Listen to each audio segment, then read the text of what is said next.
Boy, let's see.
Hey, Goose Hat, Silas. Hello, Silas. How's Florida, bud?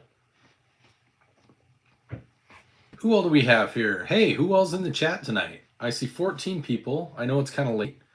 It's like midnight on the East Coast. I apologize for starting late tonight. But welcome to the Below Average Utah Dad. I am he. He is I. As you see in our description tonight, we're going to be doing custom budget gun builds. I helped do those last night. Everybody got a kick out of it, and everybody had a good time. Cool. Maybe just a little, but I mean that's okay. There's nothing wrong with that. Whatever floats your boat, Goose. I'm not going to judge you for it. Anyway, so we'll do anybody that comes into the chat. I will, if you give me the specs that you want, I will build you a custom AR. I'm not going to buy it for you, but I will send you, if you want the details, if you share with me your email, I will send you an email with all of the build details and how much it costs. So anyhow, just want that offer. We had a lot of fun doing it last night. We got a couple people that I think ended up buying some of the builds that I did. So I'm pretty good at this. I've built probably 50 ARs, like designed them and built them for people. I don't buy them and then give them. They have to buy the parts, but then I help them put it together. I help build it, and I mean like all the way from scratch. So, and I built a 308 last night for somebody, chambered in 22-250 that had a 3-stage FRT. So it was pretty nice. And they were very excited. And it only cost, it was a 20-inch barrel. I believe the barrel was fluted. It had a low recoil buffer system in it. Yeah, so the way that it is like there are websites where you can go that I use a lot, and so like I show them how much it costs. I show them how to do it. It's pretty fun. So anybody that's interested, like if you put what you want in the chat, I'll make it happen. I'll show you. I'll do the best that I can. I didn't build exactly what one guy wanted. He wanted like a 13.5-inch barrel, and I got 14.5. So, but he wanted a pistol. Done. Under $400. I'm pretty good at this. People give me crap about my plebe guns, but I tell you what, nobody complains when they're the AR of their choosing for way under the price that they want, and it's still a really good product. So I started doing stuff like that, and then maybe I shouldn't have spent $2,500 on this Knight's Armament AR. So that's how we roll here in the Below Average Utah Dad. If that's what you want to do, if you just want to ask questions, if you want to learn about guns, if you talk about some of the unconstitutional laws that are being passed in states like Colorado. Oh man, Colorado. My friends at Spartan Defense Armory, the Boomstick Babe, Teddy, Big Timber Lodge, Nick over there, like, guys, Guys, what's going on? Man, I am very quickly driving away the viewers. YouTube is not digging my content. So hey, if everybody that's currently in the chat, if you would do me a huge favor, if you'd go hit like, if you're not subscribed, if you'd hit subscribe and ring the bell, make a comment, and maybe share the video if it's interested in firearms, gun laws, being a crappy dad because you don't want to, say that woke stuff is cool. Um, if you want to try to define domestic terrorism, that's on the list. That was a huge thing today on. So there's a lot of things that we're going to talk about. And like I said, gun builds, we'll do those throughout the night just for fun. And then maybe who knows, I'll be able to provide something to you that looks good, and you'll be all over that. So yeah, if you guys would not mind doing a like, a share, and a subscribe, awesome, Silas. If you have already liked and shared and subscribed, obviously, you don't have to do that. Or liked and subscribed and rang the bell. The next thing is always, sharing with other folks. Is there a budget alternative to, Goose is asking, is there a budget alternative to the G36? We're trying to build like a legit H&K G36. Like, I know a budget alternative would be an AR. But if you're talking about like looks, acts, and tastes like a G36 but isn't one, just a clone, let's see. Let me see, Moneypenny, what I can discover here on the interwebs of the world.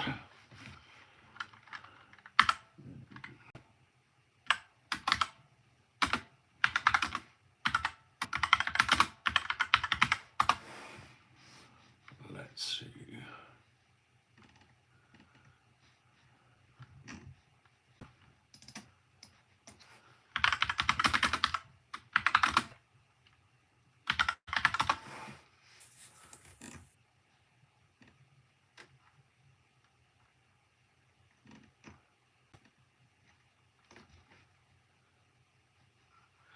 If you were to get one, Goose Hat, if you were to get one, would you want the compact, like the pistol version, or would you want the regular version? Hey, 5 people that are in the chat, in the stream watching, you're good, Silas. You don't have to play by play, bud.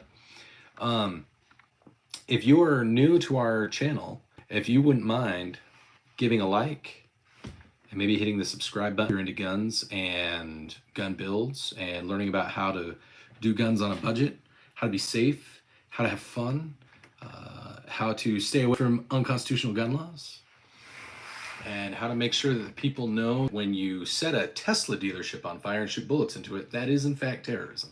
It's not just being a vandal or protesting. It's different.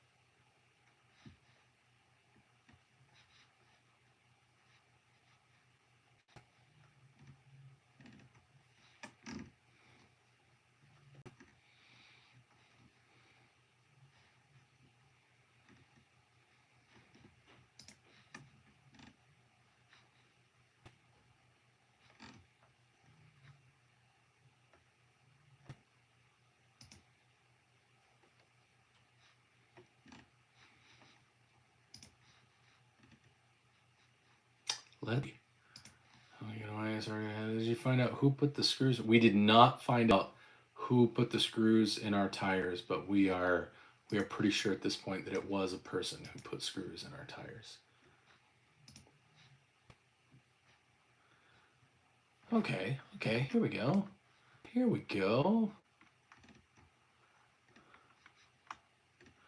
Okay.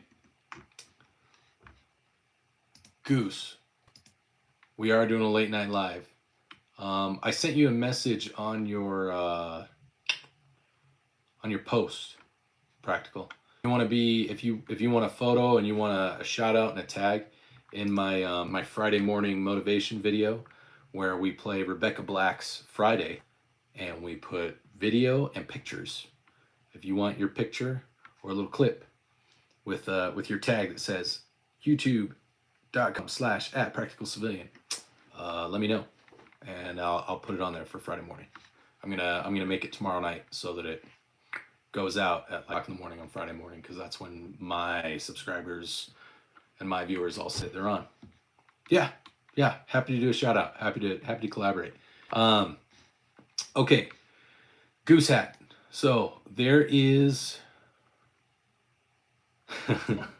there is a company that makes a G36 style receiver that you can use. It is not cheap.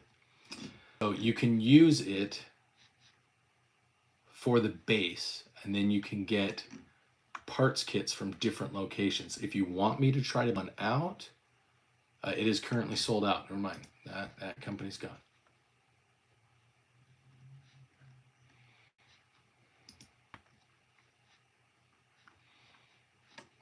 Yeah, I think you're better off just buying an H&K parts kit at this point. I wonder if HK is trying to... No, you're good, Practical.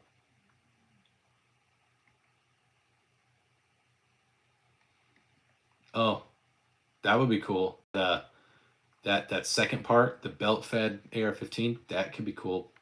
As long as it doesn't have a giggle switch, you should be good. Hey, YouTube viewers, I'm the Below Average Utah Dad. Thank you for clicking, and thank you for leaving. Cool. Whatever floats your boat.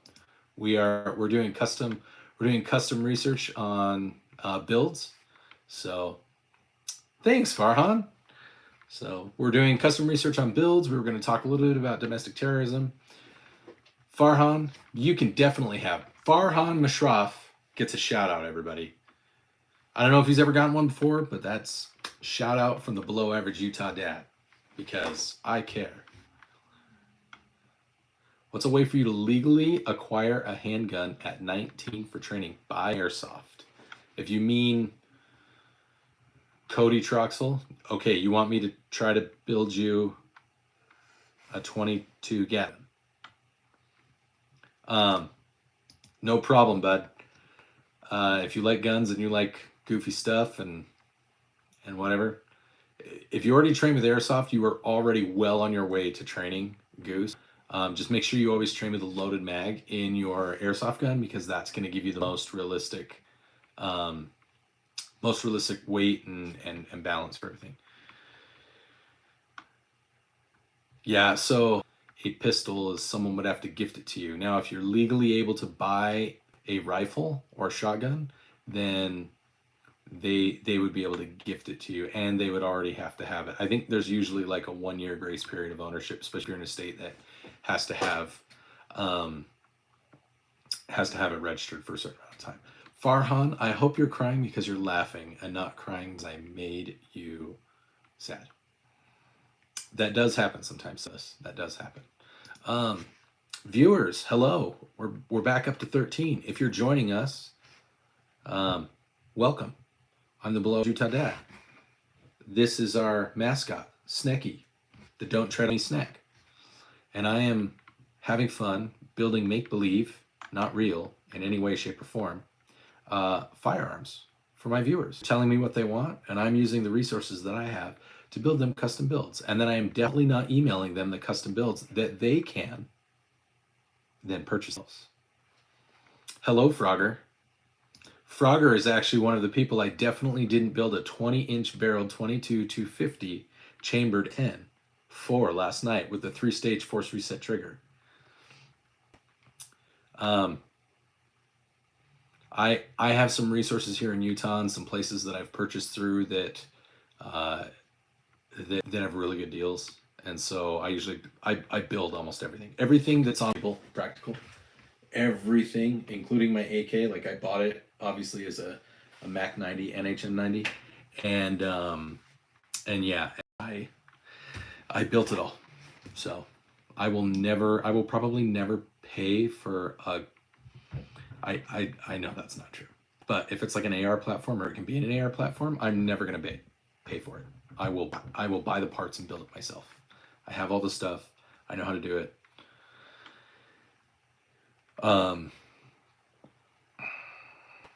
Yeah, AKs are a little bit harder. So as long as the receiver's in place, Silas, so you can find some AKs. I'm going to get hate for this, but if you just get into the AK market, if you just want to get one, there are some companies that are inexpensive that are around $500 or $600 that you can get an AK. The quality of those AKs is questionable. However, I can more than happy to give you some suggestions as to how to get the best bang for your buck in that quality. An 870 receiver, what can I do? An 870, that's a shotgun, right? If I remember right. Do a backflip. Nocturnal, I actually have a video of me doing a backflip about this time last year. Unfortunately, I am shape from when I was then, because I was... Yes, there is a legal way to get a full auto AK, Silas. You have to pay for a pre-1986 banned AK. They're about $5,000 to $55,000. And then you get a $200 tax stamp. It says legally allowed to own it. That would be awesome. That would be awesome to get some ammo things. So, okay, the chat's pretty big. We got 16 people in. So, Remington 870 Wingmaster receiver. So, with that, in theory, we could find some parts, and you wouldn't even have to send it to me, because if you already have the receiver, then you already have the firearm portion. So in theory, you could, on the Discord, put your email, and then you might receive an email with some parts suggestions, and then you could potentially put it together yourself with the right tools. And the tools are hard to find. You can find them at any local hardware store or Harbor Freight. Harbor Freight actually some really good deals on tools that you can use to customize and build imaginary things that send freedom packages downrange at high velocity. That's a good idea, Goose. So, Nocturnal Smoothbrain, are you still here with us? I can't do a backflip. I could turn around and flip you off. I mean, that's close, right? If you want me to. I mean, there's a back and a flip involved. And have cats engraved into it. Hey, also, if you are Goose, just based on that, you should definitely check out my son. He's 17. Check out my son's YouTube channel. If you like video games, especially like Pokemon and Marvel Rivals, and what else? What else is Fortnite and Minecraft and Helldivers? It's Easy Man Games. EEZEE. Man Games. Easy Man Games on YouTube, if you guys like that. If you Pokemon, you would definitely like his stuff. He did a shiny hunt for a Geodude the other night for Cheetos. For Cheetoed. Anyways. So, I maybe not have bought it. Good to know. Good to know, Frogger. So yeah, if you're just coming to our chat, just coming to our stream, I'm the Below Average Utah Dad. It's nice of you to join in and jump in with us. If you have questions about guns, gun ownership, about how to build guns, I can't show you how to build guns. I can't build guns for you. I can't sell guns to you, and I'm not going to. But I can tell you where to go if you want to build one yourself, where to order parts, and then it's up to you.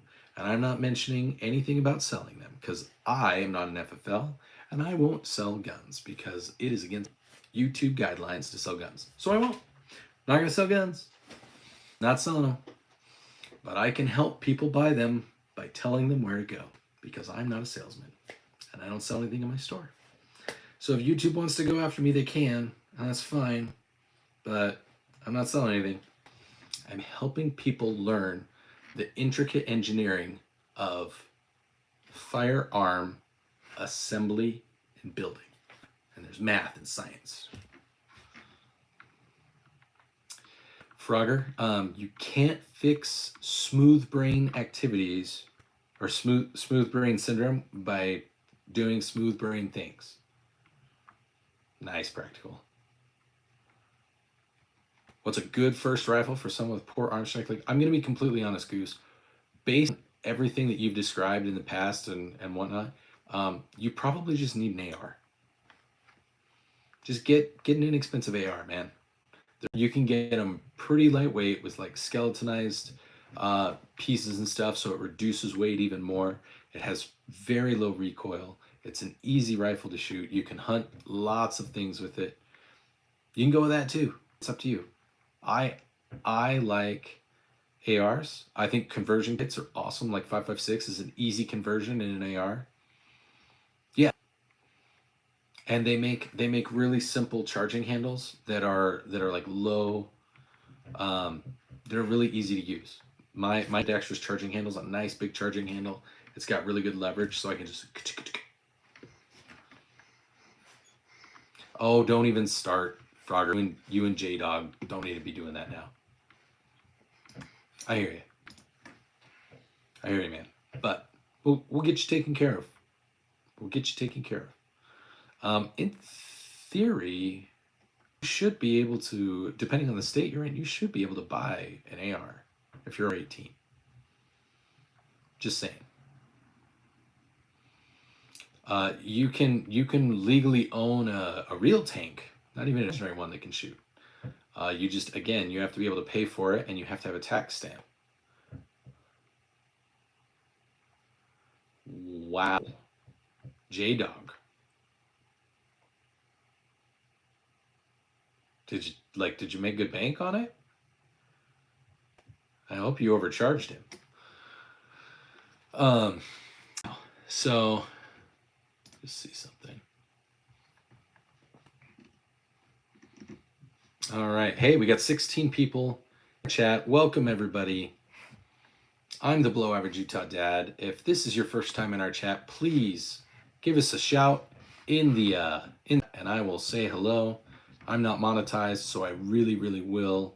And yeah, welcome. We're doing lots of fun things tonight. I'm taking your requests, and I am using my ultra awesome tools, and I'm creating custom AR builds, AR-15s,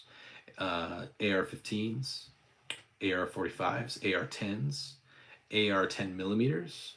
So whatever you're interested in, I can build it, and then if you so choose, you can go to the website. I can provide you the link to the website, or I can just share with you where you can go and build it yourself. I mean, you should be afraid of your cat anyways, because at any given moment they probably want you, but that does make it a bit more frightening. So if you're new, if you're here, if you're having a good time, if you haven't done this already and you're already a subscriber, click the bell so you get all the notifications, and then all please like. Oh, 10 millimeter, 100% practical. 10 millimeter. I love my 9 millimeter. I know it's much more available, but if it's like talking about like an apocalypse scenario where I need to think about that, if it's like I have the choice right now, 10 millimeter, hands down, 100%. Yeah, go ahead and give us a like, and then a toxic pistol build. If it is a Glock, prove me wrong and build me a toxic pistol, please. You want a really sick pistol? I can do that. And then you can choose to go to, like I said, the website and buy it on your own, because I'm not selling any rifles, YouTube. I'm not selling any pistols, no guns. I'm not don't have an FFL, and I'm not privately selling anything. So, yeah. Likes, shares. If you've got friends that are into this kind of stuff, guys, please, my regulars, do the share thing. Share it to your other social medias and say, hey, check out this autistic gun dude. He's pretty funny, and sometimes he talks about stuff seriously. But anyways, okay. Build me a shout out. Goose Hat, you get a shout. Okay, bug out, bug in, loadout. Let's hear it. I'm gonna take all three of my pistols. I'm gonna take every single Glock mag that I have, and it's 15, and all of my Glock mags or all of my AR-15s have rounds in them. I'm gonna grab my AK and my 2 magazines, because I have 5 people in my family, which means I can have them take lots of things. I'm going to take ball ammo in a bug out situation. People say, why am I going to take ball ammo? Take ball ammo because it's going to have a better overall range. And if you are in a situation where you're doing bug out and you need to get into defensive mode, Ball ammo, you're not going to be taking the time to conserve your ammo probably. You're just trying to bug out. So you want to be able to use your rounds as needed. So triple tap, pop, pop, pop, center mass, done, move on. And that's what I'm going to do. So I have multiple magazines for my AR-9. No, Silas, you cannot. And I have wearing your kit. I've kind of worn it, sort of. I would need to get everything ready because, but I just throw in my bag, and I've got my bigger bag. Um, it depends on the situation. Like I don't have a vest or anything like that. I just throw it in a backpack. So that's not true, Frogger. If you have a tax stamp and you can get one pre 1986, and they do exist, or if you happen to have a reasonable purpose for it and you have a business license that, say, perhaps does things like personal and individual protection and property protection, and you can show the need for it, then you can get the proper licensing, which I think is a type of FFL where you can then purchase it. It is post 1986. There are ways around that because there are security companies that do have miniguns in the back of trucks and vehicles and things like that. So get it? No, nope. I actually.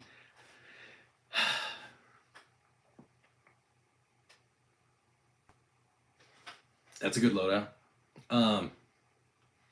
So Cody, not to say that you're wrong, but I actually don't recommend 2 to the chest and 1 to the head. The reason I don't recommend that in almost any situation is because that's a waste of a round.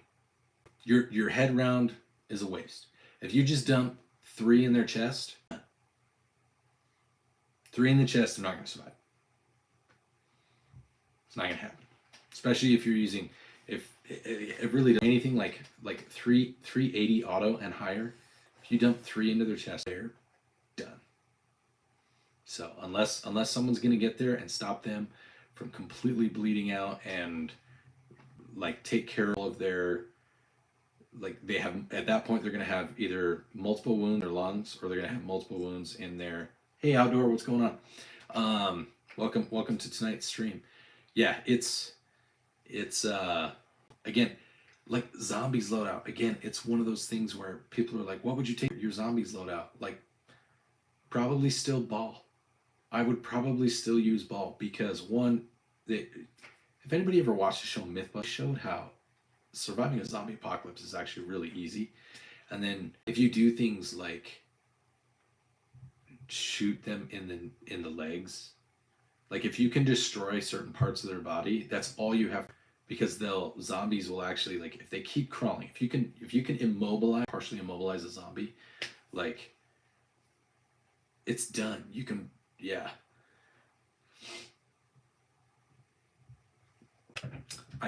I have seen people take rounds like candy, but if they're hopped up on some kind of drugs, if they're on some like LSD, if they're on all kinds of things like that. Thank you, Outdoor. I believe it. I appreciate it.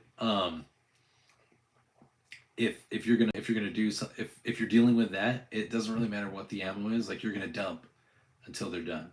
But if it's just like a situation like center of mass, 3 or 4 rounds, center of mass, like somebody's body's gonna keep moving even if you tap them, even if you skull tap them. So you're better off just 3 or 4 rounds. You could do like down here, but when I say center of mass, I mean like up here in this port. Yeah. Now, again, bug out. If you have a good tactical shotgun, and you've got slugs, in a bug out situation, a tactical shotgun would be decent. So,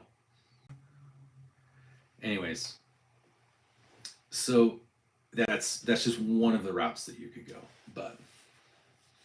and that's an inexpensive way. Thank you. I appreciate it. So, Frogger, you can't make jokes like that or they'll shut down my stream and you'll get in trouble. So, thank you, J-Dog, for looking out. Yeah, so just so everybody knows, you cannot offer to buy or sell firearms on YouTube.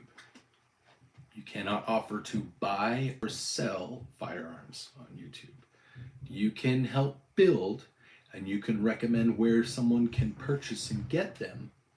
You cannot buy them from each other or talk about buying them from each other on YouTube. Have I seen a UFO? I thought I saw a UFO. I did a video of it, but it turned out to be Starlink, but it scared the crap. I had like 3 hours of sleep that day. Yeah. That was kind of fun. But I don't know, I think everybody's probably seen at least one or two things in their life, like this guy going, huh, that's a little weird. I've seen lots of video footage of things I can't explain. So we're doing well. We've got 18 people watching right now. Hey everybody. If you want to take part in the conversation, please don't be shy. Nobody's going to be mean, and I will answer your questions. I answer lots of questions. We're all autistic in here, and we like to have fun, and we're all very friendly. I build guns, and I talk about guns, and I do a lot of things with guns. I'm kind of a gun-tism guy. So yeah, if that's something you're interested in, please feel free to reach out. The Meat Eaters podcast. I don't think I have. I've listened to and I've watched the Butcher Brothers, the Bearded Butchers. I think they're in Ohio. They seem like pretty cool guys. I think I would like them. I think I would like hang out with them one day. I would love to build a gun for them and then them to give me some meat in exchange. That would be super awesome. I want to hear something crazy practical. Everybody that's in the chat, Practical Civilian, who you see posting, he is another gun YouTube entertainer. He does things much more practical and tactical. I do not. I usually just do fun things. Ooh, J-Dog, I need you to kill Dog Woman's message. There was something that you said in your message, Dog Woman. That very first word, don't say that word. I have to keep that one. Later, Goose. Have a good night. Go pass out. Go again. Do your thing.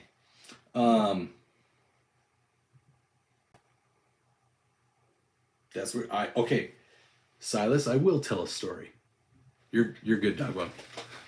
You're good. Yes, I saw lots of your. I received all your pictures. Just as one, you can just tell me in here.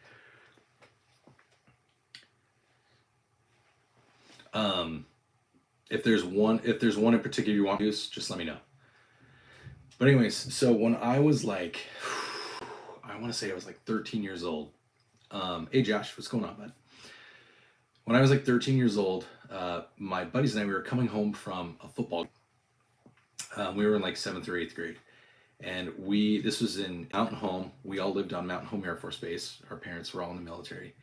And there's this huge like desert, even though it's home, like Western Idaho. Later, bud. I'll send you an email later. Look for my email, Frogger. Anyways, there's this big desert and there's the town of Mountain, and then there's the Air Force Base. And there's just nothing, and you have to drive like 40 miles an hour, and it's like it's like a 15-mile drive. It's dumb. So it takes like 25 minutes to get there. Anyways, there was a night like we were driving. I don't know what we saw, but there was like, we were looking out the windows, full moon. Okay, if you see where this is going, full moon, and we were looking out the window of the bus, driving road, and we started seeing like animals, like just animal bodies along the road, which isn't super. It's a road. It's a long road.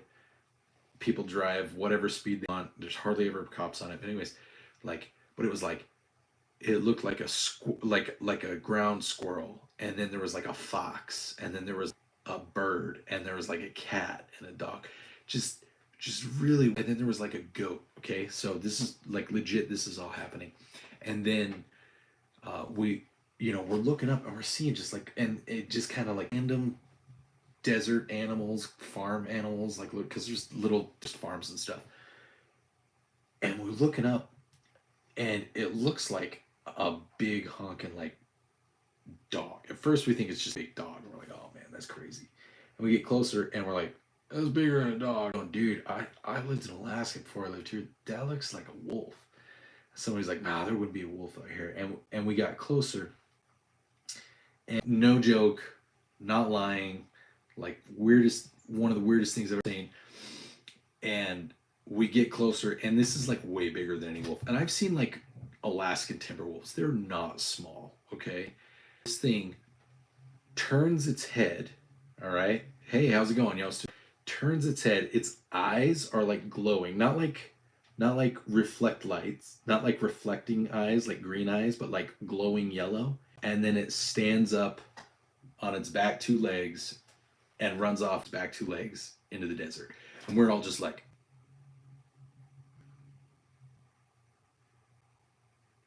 just because we're like, did, and I'm looking at my buddies and they're looking at me and we're like, could you see,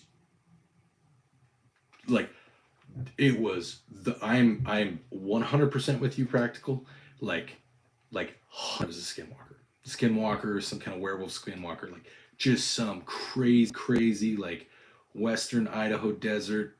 There are, but they don't get up and walk on two legs and have glowing eyes, Cody. Like, not even exaggerating. Like, I've seen stuff on reservations. Like, my wife used to live near a reservation. I've driven through, like, just yeah, right. Get the strap and everything. Definitely not a homeless guy.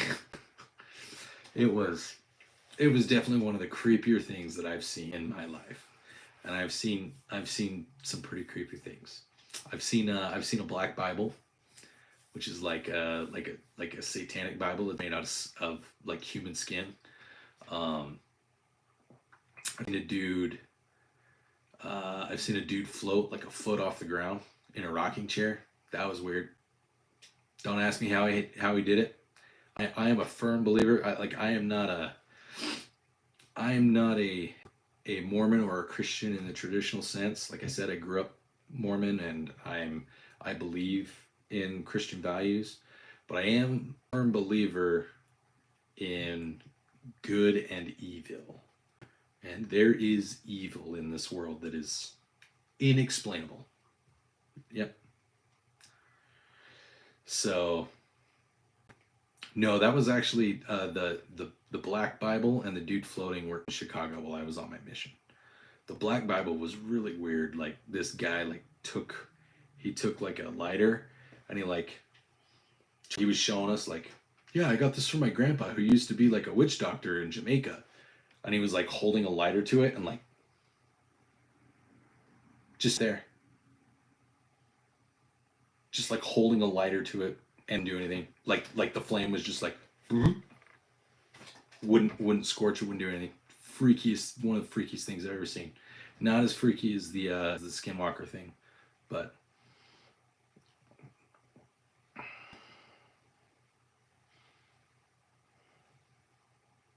yeah, yeah. Two hang fires in a row. No, no. It wouldn't burn, the fire wouldn't burn the Black Bible, the like satanic Bible made out of human skin. He didn't tell us it was made out of human skin until like after we were touching it. It was crazy. Yes, yes, I am a firm believer that Jesus is the Lord, and he's I have Christian values. And yeah. So now that we've talked about really creepy stuff, and I'm gonna have nightmares tonight because we've talked about weird, creepy things. Hi, chat. Is there anyone who doesn't want to hear a creepy story? You missed out. Maybe I should change the video. It is, no. You're good. You're good, dude. That wasn't like, yeah. It's exactly. Your girlfriend almost got taken by a cult in Walmart, dude. I would be unloading if somebody tried to take one of my kids or my wife. I mean, like I said, Silas, Ash, if I don't know if any of you guys the video, but we took our vehicle to the car dealership, and it was because the tire was flat. And when I went up there, they were like, yeah, we found a couple screws in it. And I was like, oh, okay, that sucks. I knew there was one, but I didn't know there were two. And then at the end, when I went and picked it up, they gave me two of the screws, and I was like, and they were like, so did you like drive through construction? And no, not any construction. I haven't been around any construction. And they're like, okay, that's a little weird. And I was like, what are you talking about? I was like, I found like 5 screws. And it wasn't like in random places. It was like kind of all bunched together. I actually, so I have one, my loadout, and that's what's weird. It's not like I'm a huge YouTuber. I don't think anybody recognized me. I think it was just like they saw maybe just the way it came off. Just, I don't know, man. It was weird. But, Dogwoman, to answer your question, I carry an OEM Glock mag, with 17 rounds in mine. I carry my 17 or my 9. So I either have 17 or 15 rounds in the mag, I carry one in the pipe, and then I usually carry 2 spare mags. One of my mags is a 21, and one of my mags is either a 17. If I'm carrying my 17, it's always going to be a 17 and a 21 spare. Or if I'm carrying my Glock 19, it's probably, I'm probably carrying 3 spare mags. So, DeBears TV. Ran over your grandma, and how can I get her away from under the car? Put the, what is it? You put the jack, put the jack in, and then pop the tires.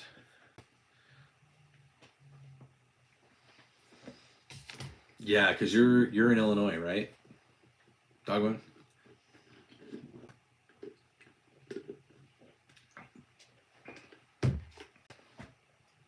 Yeah, they're OEM standard capacity magazines. 30 round standard capacity magazines. 27 round standard capacity magazines. That's how they come. They're not modified magazines. They're normal OEM magazines. So they're standard capacity, everybody. Oh man, now you're starting to ask personal questions. I drive a white truck because...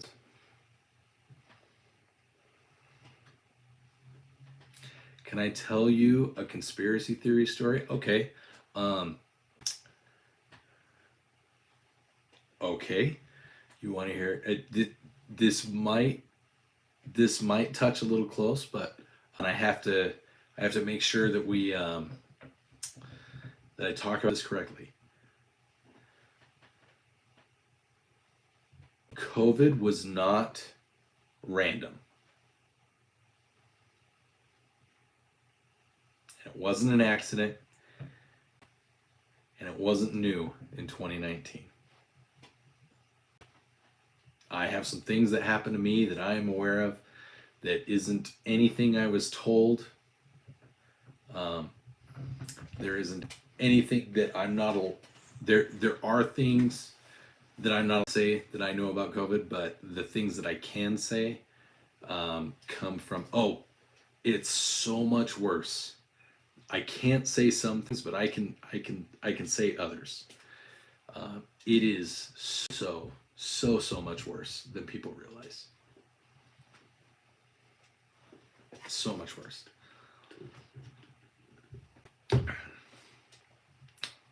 What if I told you that COVID started fall of 2017? The fall of 2017.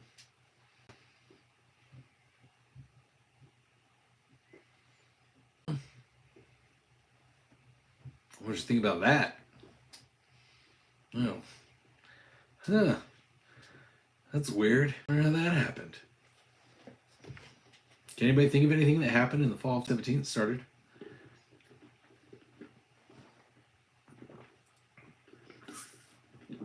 Well, I have a security clearance, and so I know I know everything the FDA and the FBI has on it, so there's that. And I won't even go near that. I'll just ask questions like, does anybody recall anything that happened in the fall of 2017?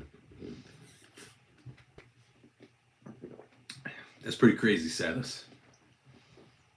Yeah.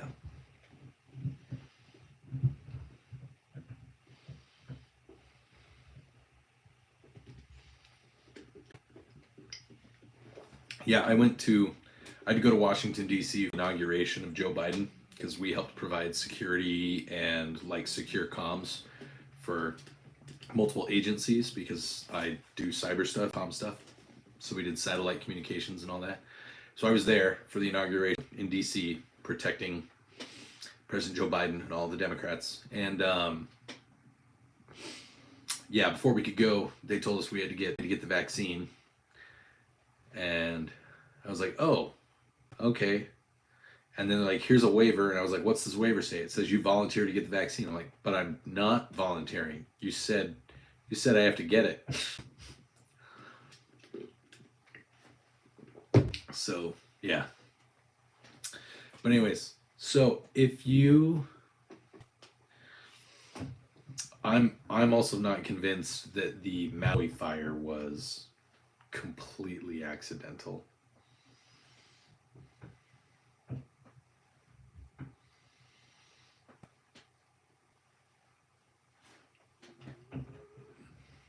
Yeah.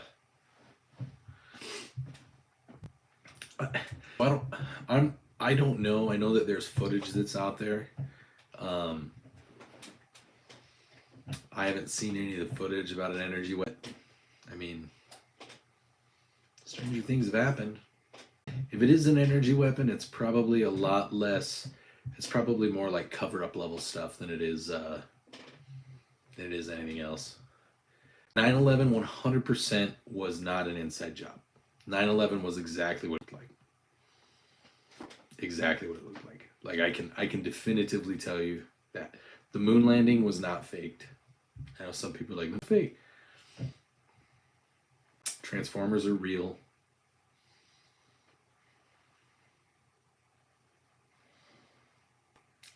I can tell you that there's some weird stuff that happens down in Antarctica.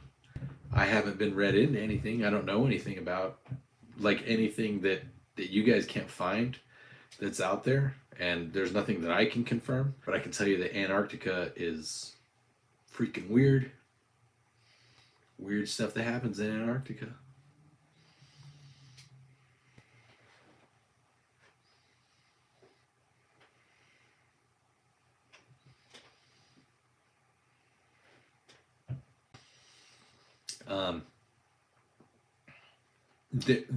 There might be some things that don't entirely add up to 9/11, but how the buildings went down and what happened at all the buildings, like legitimately when I tell you that what you saw is what happened, like that's what happened.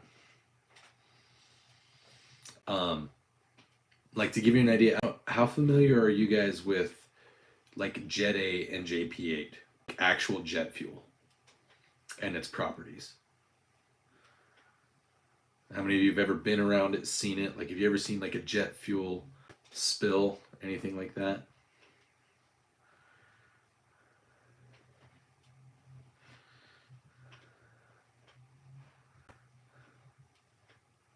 Well, we can talk about that. So like jet fuel, when I first joined the military, I was an aircraft mechanic. And then I grew up around airplanes, stuff like that. And the JP8, which is what all like military aircraft use. JP8 is really hard, and so is Jet A, to get. It's really hard to get it to ignite. All right. It has a really, really, really, really high flash point. It's actually very stable fuel.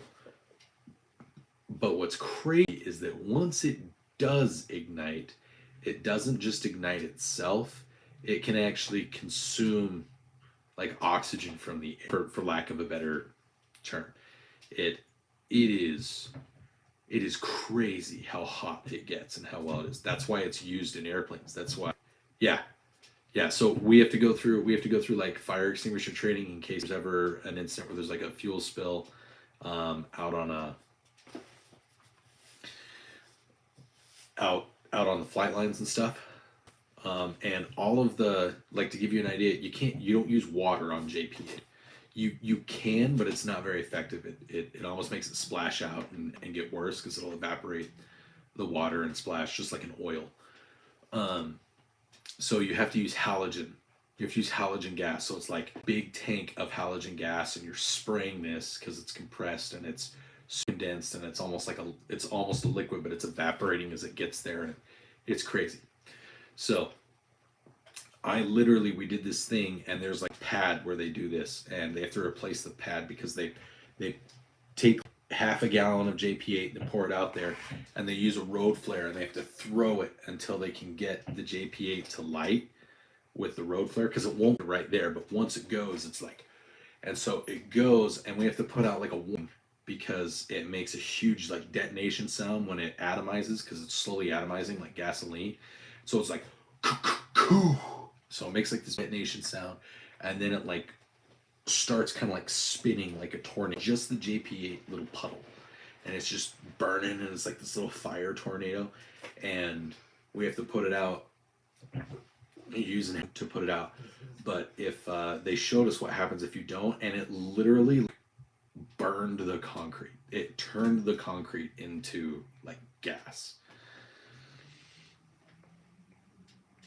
Or into glass. Like it is like toxic, highly flammable, just crazy stuff.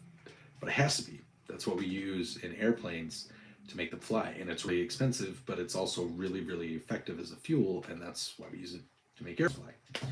That's why we can make a KC-135 that only has, roughly 50,000 pounds of thrust take off with 185,000 pounds of weight. It's pretty cool. Do you think we should keep sending aid to Israel? So I have mixed feelings on this. I believe I support Israel more than I support Ukraine. And that is because of all the nations in the world, Israel is the one that is trying to hold off the regimes that, if they had the weapon attack us, like with nuclear weapons, non-conventional weapons, those nations would do it like that. And Israel, we know Israel has nuclear weapons. They've had it for a while. Israel 100% has nukes. We don't get nukes.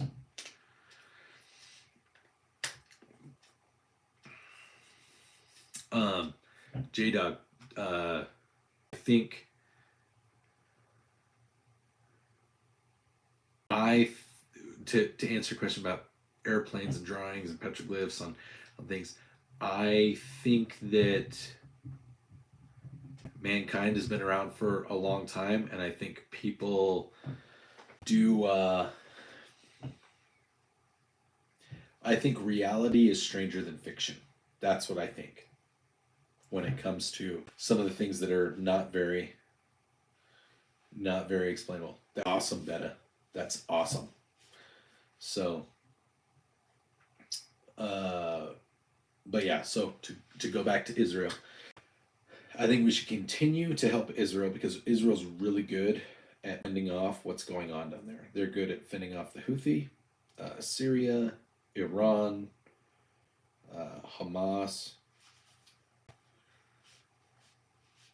Who says they weren't a thing? They exist, right?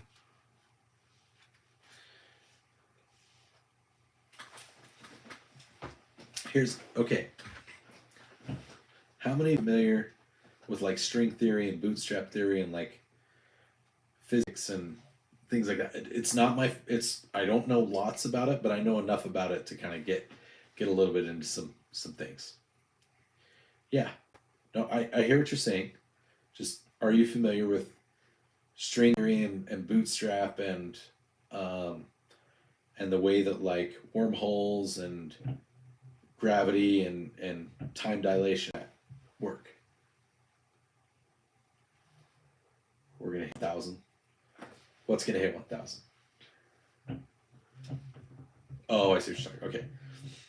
All right. So, all right. Let me preface it. Let's talk about bootstrap theory. Yes. Let's pretend, J Dog. Let's pretend that you are the world's biggest fan of Mozart. All right. The world's biggest fan of Mozart, and we've proven. All right. It's been proven that you cannot change your past. All right? You cannot change your past. Relativity and string theory and particle physics, you cannot change the past. You cannot go back in time and change something that has already, it's happened, it exists, there's no getting out of it. Because if you could, then your future would not be correct because the past would then be your present and your future. All right? We've established can't change the past. Let's say you go back in time and you're the world's biggest fan of Mozart, and you go back to what is it, Germany, and you're looking for Amadeus Mozart, and you can't find it, and he should be there. So you're like, you know what I'm gonna do? I know some of Mozart's work by heart. I'm going to write some of it and I'm going to start performing it. See if Mozart shows up. Like, hey, where did you hear that? Because that's a lot like something I did. I can't talk about that one. So,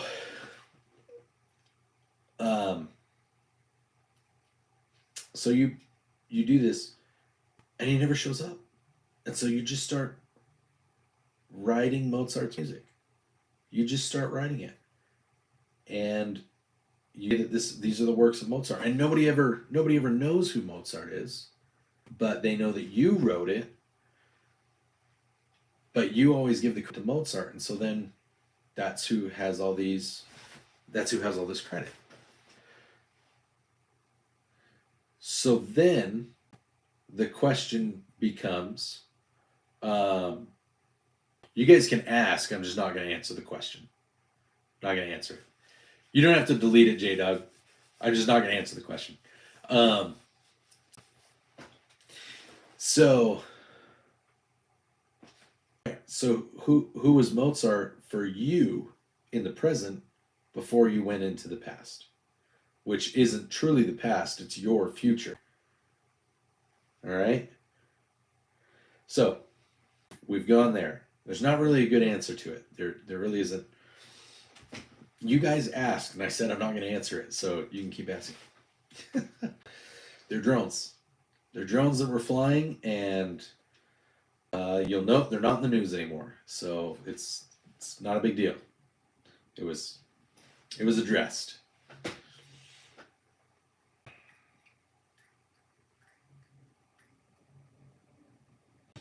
Except you can't. So you can't change the past. So that's bootstrap. That's if you could go into the past, but you can't really change it. The past just exists. It's there. Now it's really easy to travel into the future. As long as your state allows you to shoot at drones, you can do that.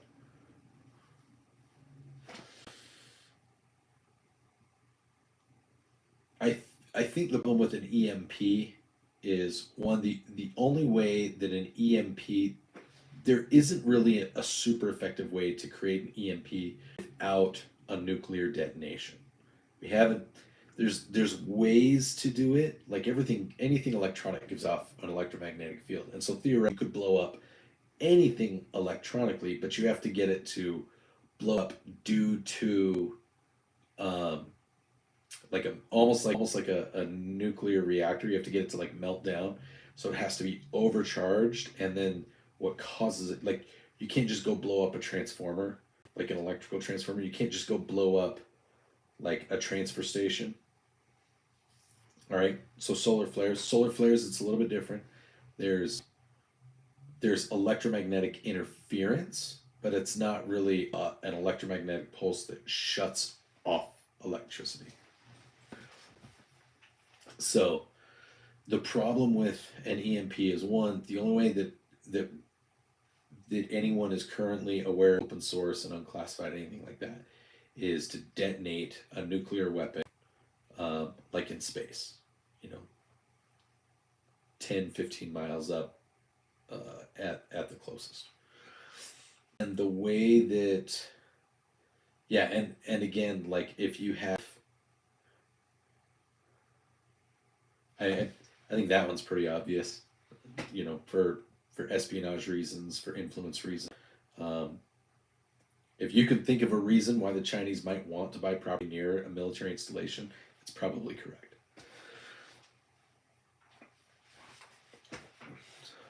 Yeah, so you can create EMPs that will do it. It's just not easy to get it to work right. If you have something like a Faraday cage or whatever, even homes that have like mostly copper piping inside, a lot of those will be a lot of those homes like will be fine. Um, yeah, because it'll help shield enough of your electronics that it won't affect anything. Will it affect a transfer station? Yeah, maybe. But like when people, oh well, if you detonate a transfer station, it's going to create an EMP that knocks out all the power. Like if you detonate a transfer station, it's going to detonate the transfer station. There's not a way to get the power to where it needs. Sister scrambles people's thought. Your sister scrambles people's. So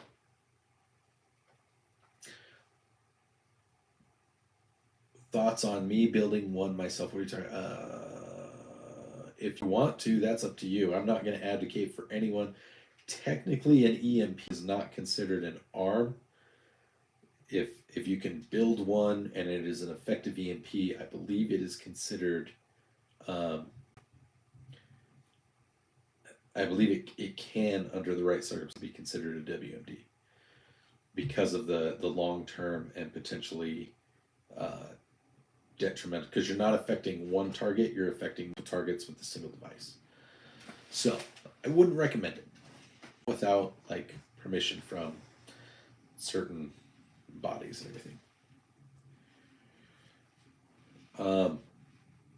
Maddie, to a degree, I believe that what people are doing right now at the Tesla dealerships and to people that own Tesla vehicles, I believe that that is domestic terrorism.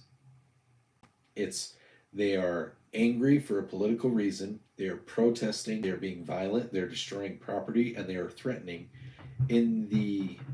with the goal to try and disrupt the action of Elon Musk at the behest of Donald Trump. It meets all of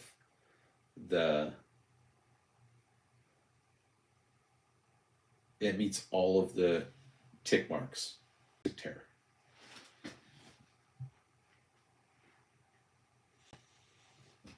So yeah, that's my take. Do I think that, now are you asking, do I think that we're gonna have like a jihad type attack? I don't think we're gonna have that a terror attack. I don't think we'll have a terror attack like what we saw on 9/11. I don't know that we're gonna have anything like that. I think we could have strategic targeted attacks by cartels once start getting a little more serious with the cartels down in Mexico and South America. They've been categorized as terrorist organizations. I could see things happening with Chinese and Russian. I don't want to say sleeper cells, but with Chinese and Russian foreign intelligence and military officers that are here in the nation, that are here on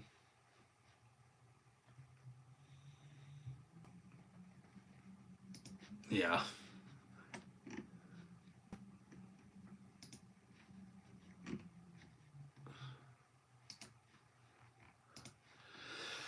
I think when we I think go to I think when the shit hits the fan with China, I think we're going to see some things happen here in the U.S. I think it's going to be a lot of domestic people. It's going to be people that are sympathizers to China and to Iran and to Russia because they're socialists and they're commies and they think that China is wonderful, even though China wants them to die.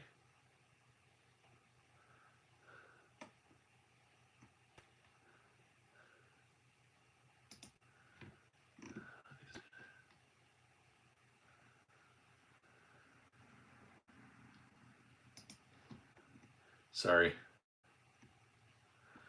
there's a whole bunch. So I kind of started a war on this personality um, on X. His name is the M Nissen,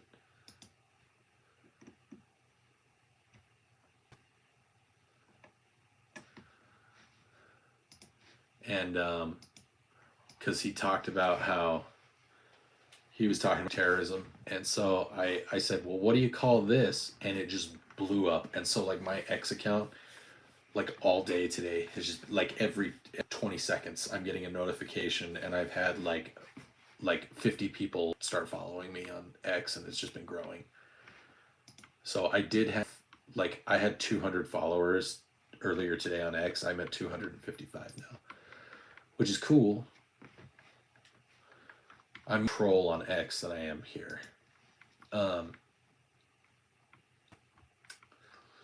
I think someone did it deliberately. I don't think it was planned to try to like make. I think someone was just committing arson because like LA is a desert. It's a high desert. It's in the mountains. Like yeah. Anyways, what was I gonna do? Somebody asked me a question. Bunch of bread. Now I feel. Go poop. Just go take a poop. You'll feel better after you take a poop. Oh, 100% Silas, the government is watching everything that you do. The NSA knows everything you do on your phone or on your computer. Go fuck yourself, NSA and FBI and DEA and CIA and ATF and NHS and DHS and HSI. Here we go. I think I got all of them. Probably. China as well. Oh shoot, what was I? Oh, there was something I was gonna do. I was just thinking about it because somebody said something to me. Cody, what do you want to build yourself? Thoughts on me being one yourself? Oh, an EMP. That's right. Okay, yeah, don't do that. Some hobo did it. Everything is planned. Planned. I've seen a few dark web videos of people setting the fires. Yeah, yeah. People were definitely setting the fires. And NHL. Yeah, all of them. All of them. Like all. So,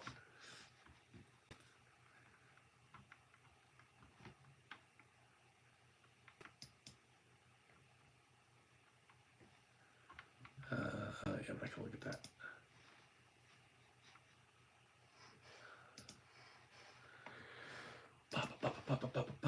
Plot twist: some crackhead just happened to toss a little cigarette in a dry berm, a really dry berm, and then kicked it along and blew on it.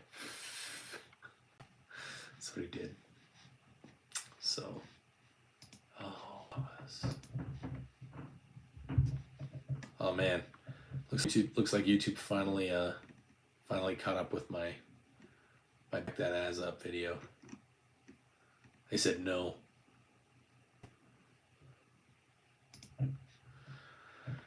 Oh man, gotta get. I've got to come up with a really good video, something, because my analytics have been going down.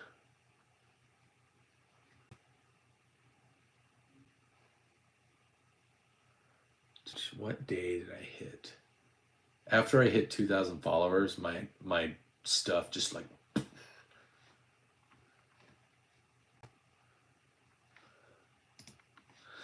Um, I have 50 subs. I would go live and talk to y'all with Ice on. I have no idea what that means, dude. Not a clue.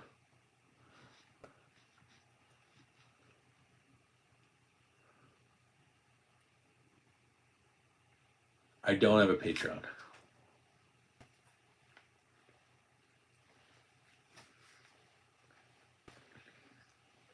I feel like Patreon, it's like the people at OnlyFans that like it's not what everybody does OnlyFans with. I feel like Patreon's, what do I need to get monetized?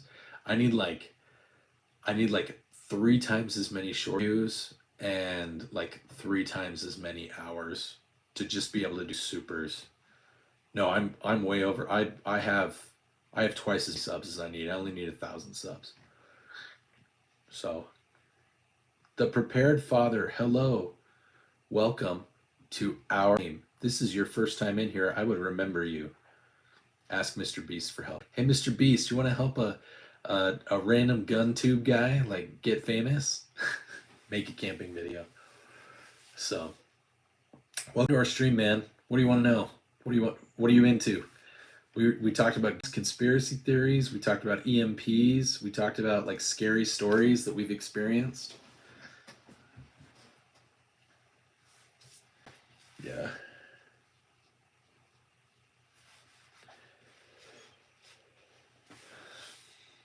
Oh, do I find if I subscribe to your channel? I'm gonna check out your channel. No, I haven't, but I did now. Free sub. It's done. Free sub. Prepared father. It's a thing. Everybody that's in here that follows me, go subscribe to Prepared Father. Go take a minute and go subscribe to him. No, YouTube does not like anything related to GunTube. Yesterday when I was working with Boomstick Babe and Spartan's Armory and Big Timber Lodge for everything that was going on in Colorado, like they were constantly, you'd see Big Timber Lodge, his stuff would drop down to like 20. There would be like 150 and it would just drop to 20. And it's like, and they were saying, oh yeah, I was getting like we saw some throttling and like, so here's where I'm struggling, guys. I'll tell you where my struggles with content are. Or with content is, I really like making content. I like doing the shorts and I like doing the funny goof because it's easy. It doesn't take too much time because I have a regular. Yeah.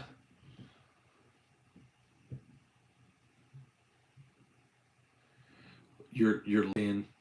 What do you mean by that? Because like what I struggle with is I've got one range that's nearby that I can go and do some content with. I can record my long form stuff. Hey, what's up, Ammo? What's going on, buddy? My long form, like nobody watches my long form stuff. I tried creating thumbnails. I make it interesting. I've tried to make it just like, hey, here's me at the range for like 30 minutes or whatever. I've tried to do stuff to like get people to engage, and man, it's like I did a video all about like statistics on the AR-15 and how many deaths they are used and or how many like actual homicides they're related to or accidental deaths they're related to and like shootings. I did so much. It sucks. And so like the short form stuff, shorts has been good because that's where I've gotten all my subscribers from. The live streams have done really well, at least for like the first 20 or 30 minutes. And really that's where I'm trying to like build my bread and butter on these live streams every night, because if I can get 15 of you guys to watch this for an hour or two, I can do videos like that. Man, I love to do videos like that. But man, it's in the time because I'm also a dad, like obviously below average Utah dad. I'm also a dad. I've got 2 teenagers that are in high school. I've got a preteen who's getting ready to go into middle school.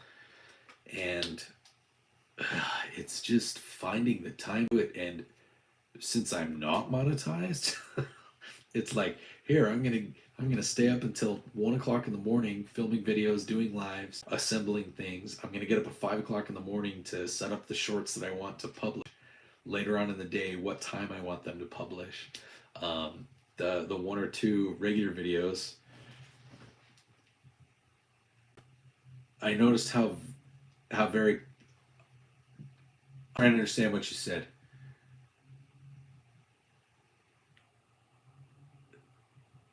Yeah, ammo, you get hit. I think it's because gear and gun reviews. So I did one on my Amazon accessories. So like that's my big thing because people like in my shorts, I get people all the time prepared.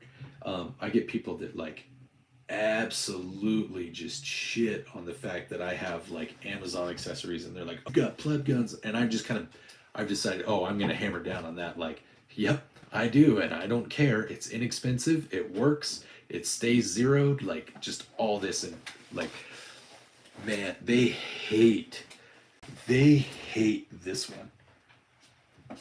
Sorry, Riley, if I'm too loud. Oh, you're good. They absolutely hate my EPC 9, guys. I mean, you guys can go in and see anytime that thing's on there, like, total cringe, anodized red stuff, blah, blah, blah. And I'm just like, dude, oh, that is like, my 9mm is like my most fun AR to shoot. I know, I need to do something. But that's what I mean is, like, they're gonna hate, they're gonna crap. Like, that's what I think is hilarious is like, 90% of shooters that are out there, 90% of like regular home dudes like me, they're they're not gonna go buy an AR-15 for $400 on Black Friday at Sportsman's Warehouse.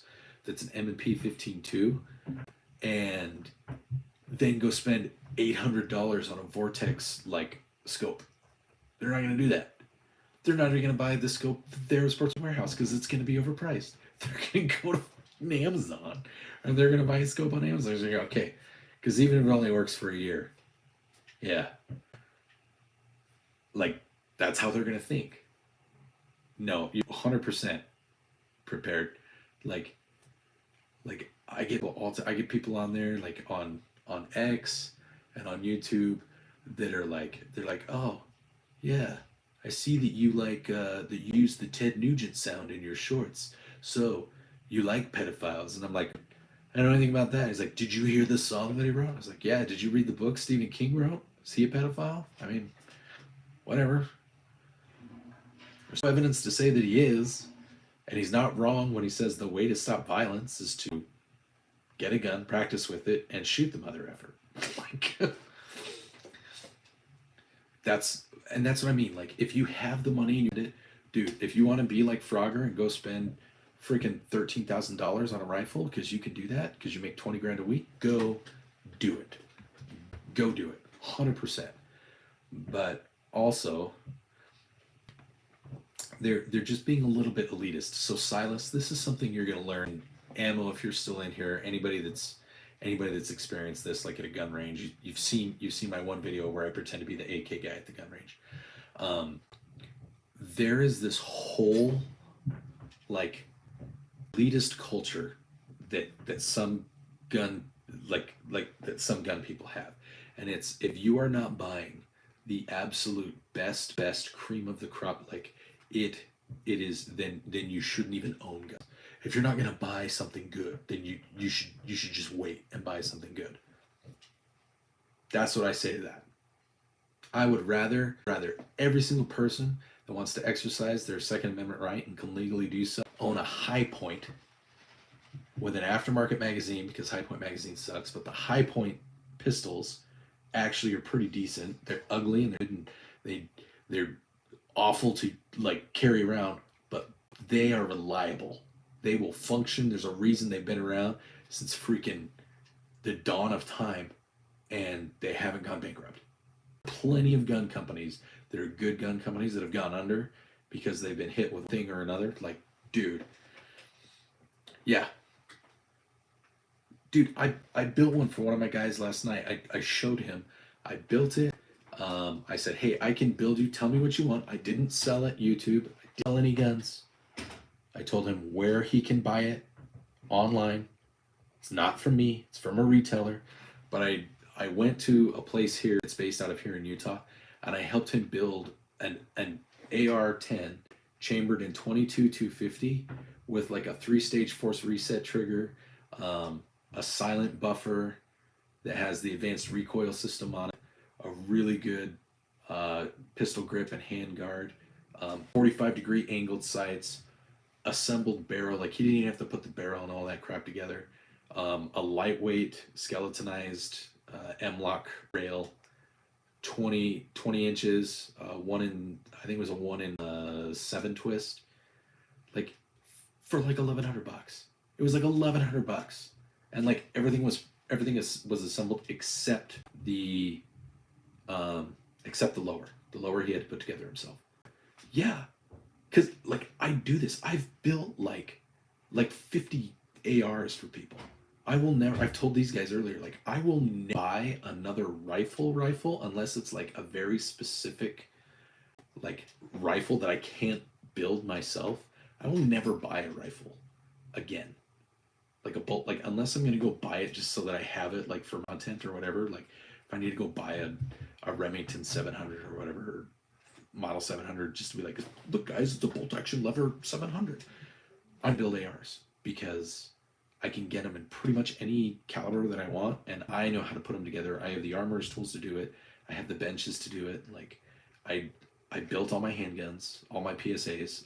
I put the triggers in them. I bought the slides. I bought the barrels separate. Like I put the sights in them. I put my red dots on them. Like I do everything. Yeah.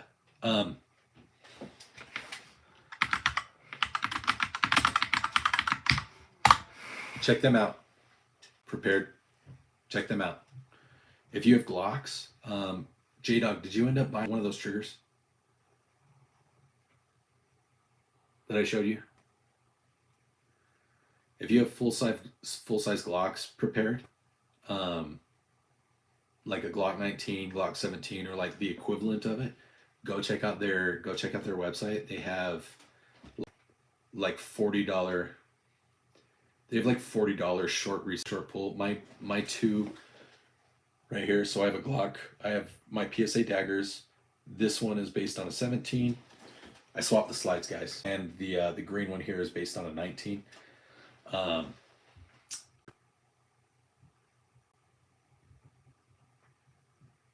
Yeah, they have force reset triggers. They have a 3-stage one. It was like $400. So that's what I threw in that guy's 308, that 22-250.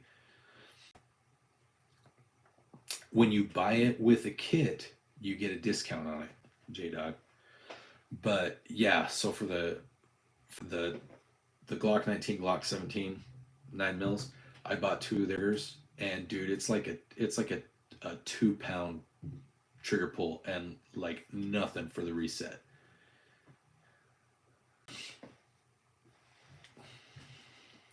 I have not. I'm gonna be honest, guys. If I was gonna put something like that in a Glock, I'm just gonna talk to one of my buddies and I'm gonna have him print me a square piece of plastic for a Glock. I'm gonna get an extended back plate for a Glock. If I'm not gonna do a force reset trigger on a Glock. I'm just gonna do an extended back plate on a Glock, and I'll let you guys interpret that however you want to.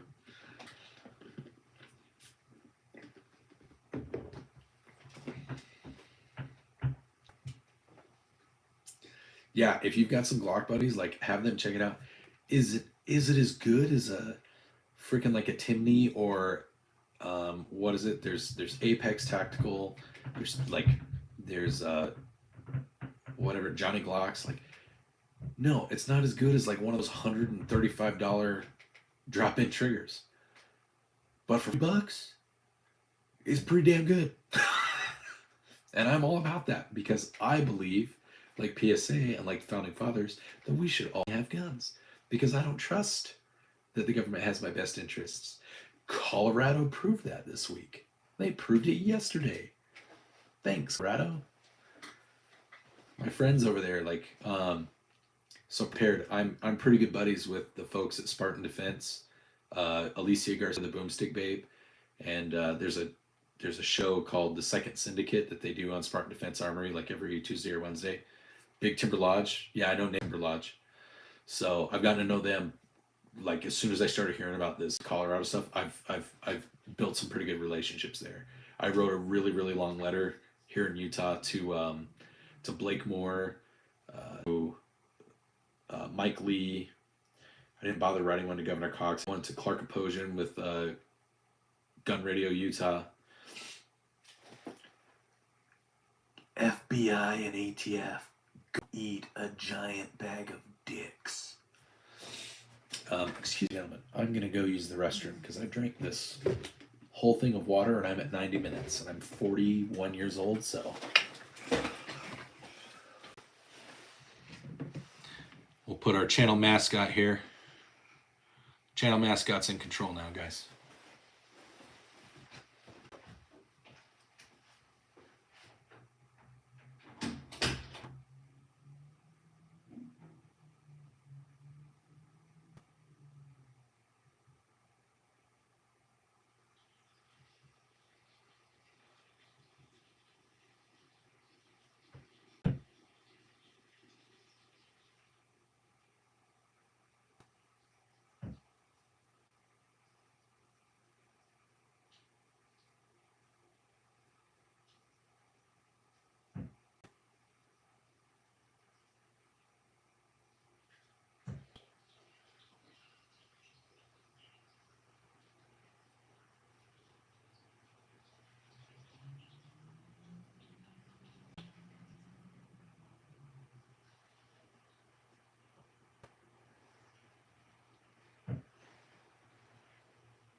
Okay.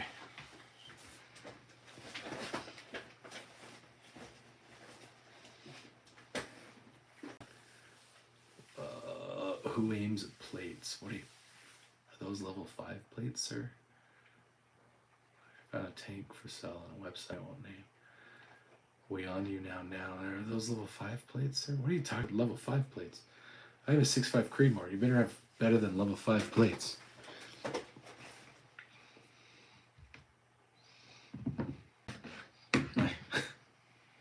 Like, to give you an idea, when I was shooting at the range, you know, that video I did, the Back That Ass Up video that I just posted,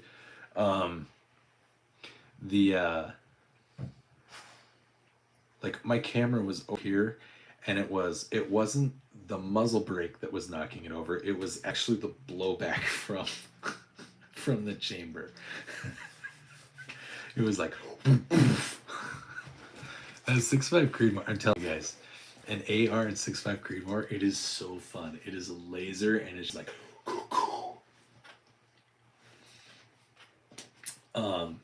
anyways. Oh man. Do we lose people? I think we lost people.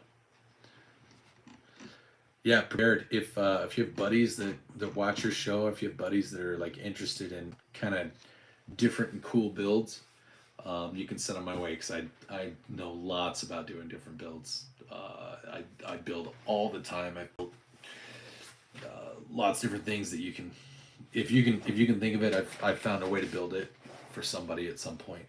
I've done like a 338 Petrol in an AR-10.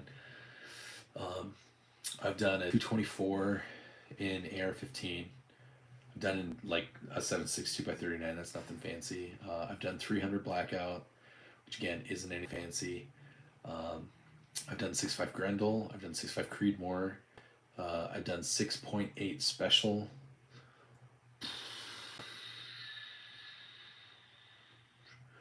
223 Wild isn't fancy. It just sounds fancy.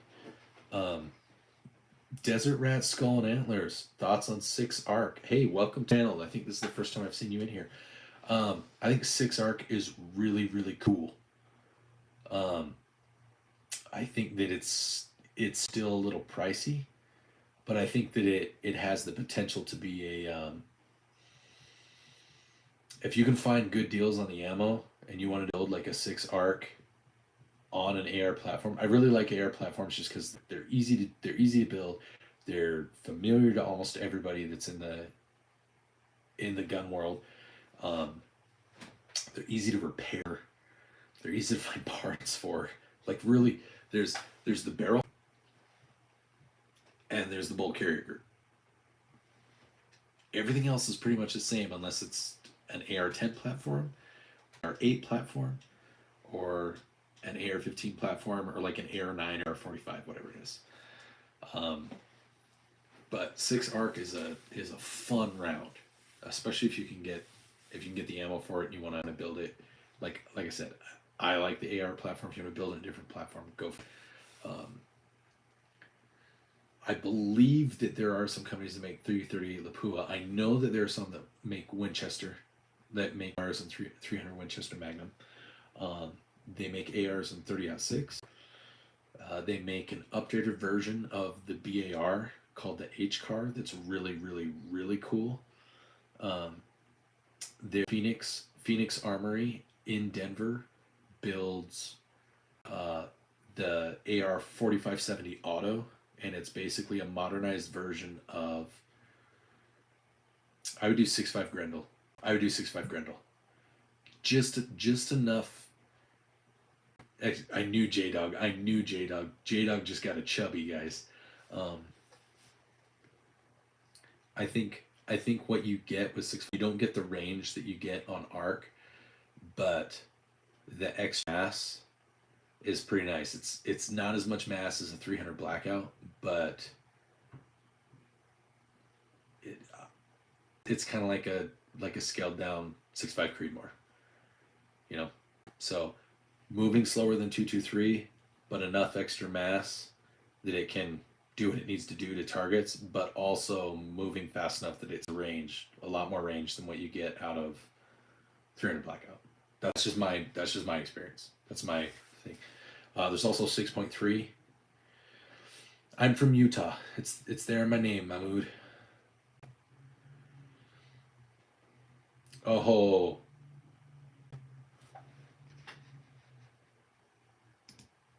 I'm checking out your channel, Desert Rat. Oh, I wasn't sure if you were. Well, welcome to the channel. If you're ever in Davis County, let me know. So I'm up in Davis County, but I used to live down in Washington County. Anyways, yeah, 6.5 Creedmoor. Okay. Or sorry, 6.5 Grendel I think is really cool. And yeah, J-Dog. I'm getting to know the folks at Phoenix in Colorado, and I'm hoping that I can convince them to send me one. Be like, hey, will you accept this gift and do a review on it on your channel? Yes. Yes, I will. It's not rimmed. 4570 Auto isn't a rim. It's a rimless cartridge. So definitely check that puppy out. You know what else is nice about 4570 Auto? Straight wall cartridge, which means that in some states, I think here in Utah, and I know in Idaho, you can hunt. You can do, like during black powder, you can use a straight wall cartridge to hunt during black powder, in a black powder hunt. So, or maybe it's not. It might be like there's straight wall. There's like a straight tag that you can get. 40. Which unit is which for?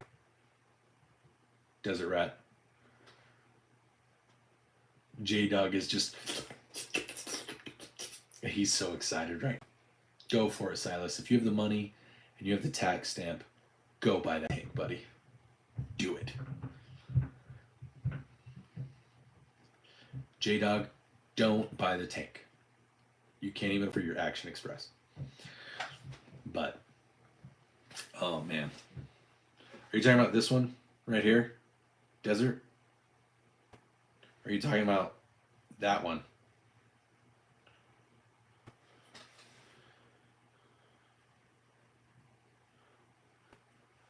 So I have two.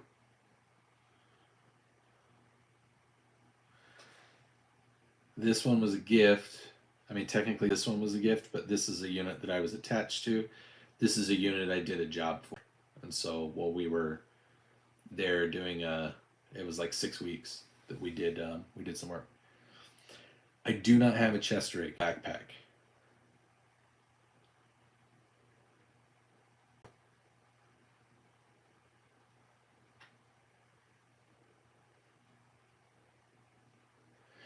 I can't remember where it is. I don't hunt. I don't hunt here. I grew up in Alaska, and so in Alaska you buy your license, and then you tell them what you want to hunt. They give you a tag, and they say, "Okay, good luck." You just ask for a tag, because the chances unless you know what you're doing, you're not going to get what you want. So you buy a hunting license, and it's just free money for the state. In Utah, I don't get it because it's like there's draws, and there's like you put in for the draw, and then if you don't get it, then it's like, okay, you can get a full refund, or you can get like a partial refund but go up higher in the draw next year, higher priority, and they like do it every year, and I just something like that. I just don't get it. Yeah, my dad he works for. So here's a fun story I can tell you guys. So like my dad, he was a KC-130 pilot in the Air Force, and then he helped teach the Afghani Air Force, those guys, how to fly the reconnaissance aircraft before Joe Biden abandoned Afghanistan and all of our allies there. But now my dad flies for like a small charter company where he does cargo and he does personnel, or he does people that need charter flights because Alaska's huge, and there's lots of little airstrips. Well, he has flown like several times. He's flown like the deadliest catch guys, and like the Discovery Channel like crews and stuff, and like they're like he's met them all like 5 or 6 times. So that's kind of cool.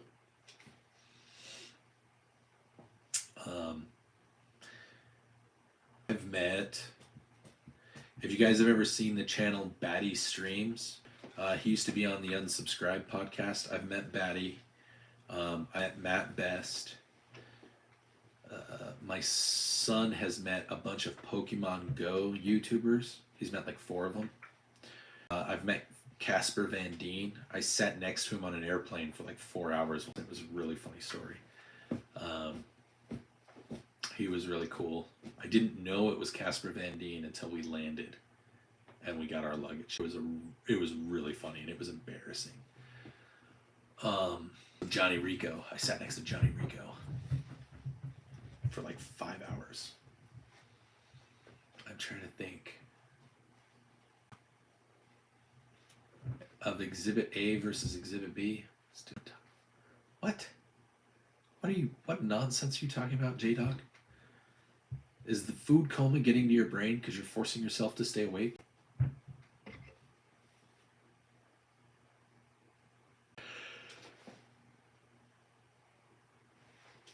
No. We already talked about skinwalkers. Shit, we're not going to do that anymore. No. Snecky says no, so we have. Snecky said no. You know the rules. Once Snecky speaks.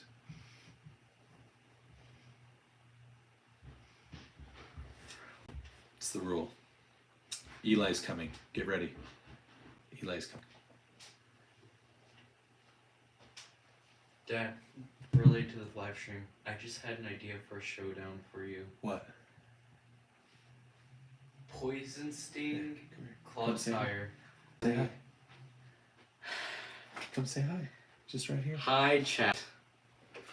Eli. I saw it before I even went in here.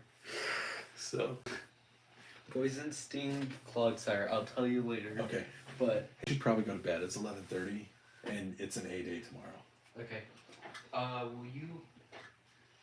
Wake you up in the morning like I always do? Yes. Yes. Do you want to come? Do you want to bring Cookie and say hi with Cookie? Yeah. Will you guys call her Cookie Monster? This is our Cookie Monster kitty. Her name is Cookie. Hey, Cookie. Hey, yeah. Kitty. It's buffering. She broke it.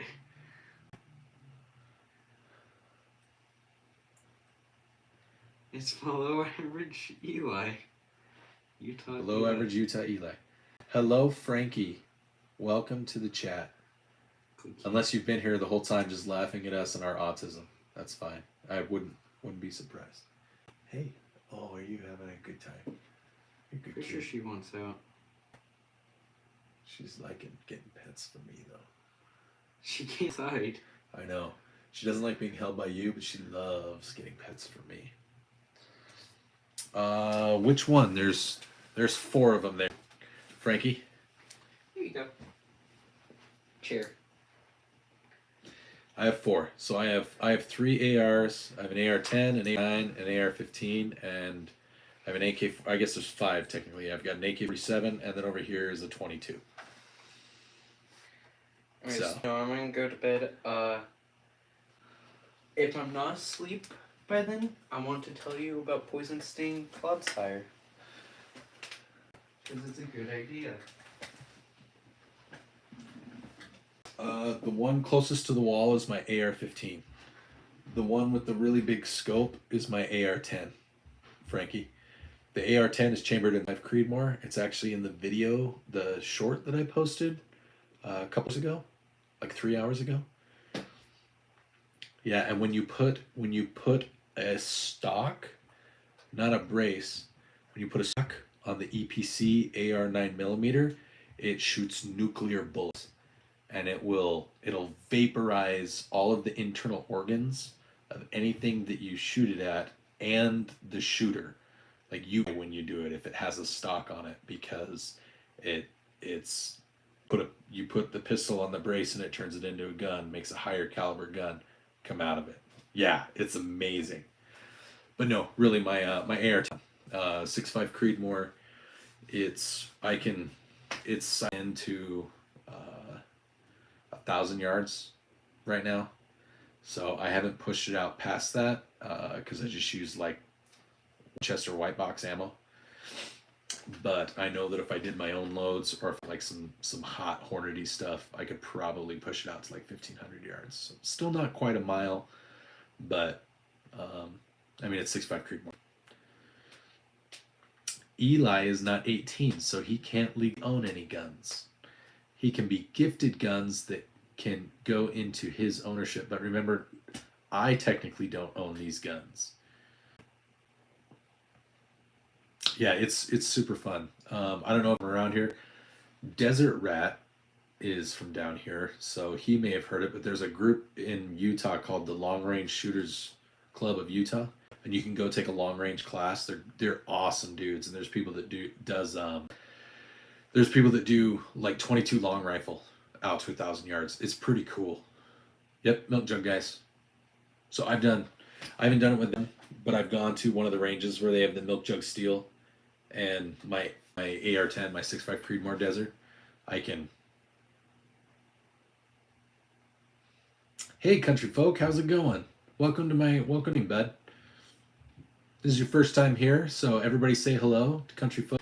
You can ask any question you want. I will probably answer it, and we like to do things. I don't reload. I used to hunt in Alaska, Frankie, when I lived in Alaska. So, yes, Silas. Yeah. Yes. Did you know that if you mix coffee creamer and gasoline and talcum powder, it will explode if you set it on fire? Bill Cosby. Nobody get a drink from that guy. Um, so, in regards to what, Bill? With the new guidelines, you talking about like gun guidelines and firearm guidelines? I'm not aware that anything's changed. The last guideline thing that I saw was I can't touch them, can't go near them, I can't offer to sell or buy.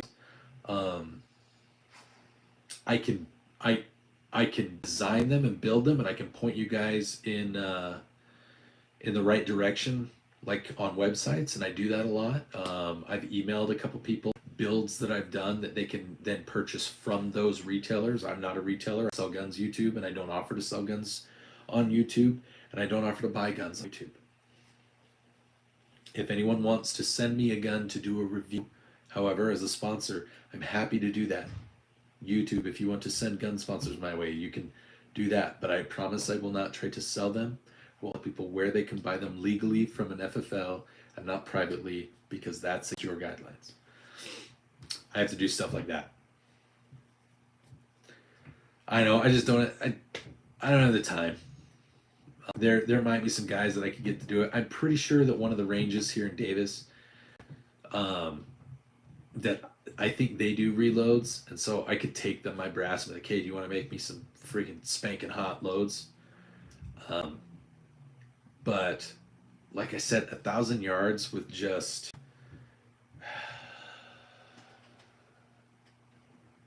I've already loaded my magazine, so I can't grab the to show you. That's cool.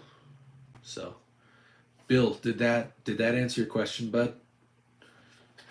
Do you have any other questions about guns or anything? Frankie, do you have any other questions? Country folk, are you still here? There we go. So my favorite gun to shoot at the range right now is my AK. I have an AK-47 right there behind our channel mascot. Right there.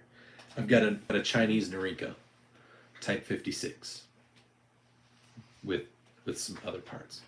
My second favorite gun to shoot at the range is my AR-9, just because you can just shoot it and shoot it and shoot it. It's just fun, and it feels like a regular AR, but you can just go through ammo and not even feel bad because 9mm.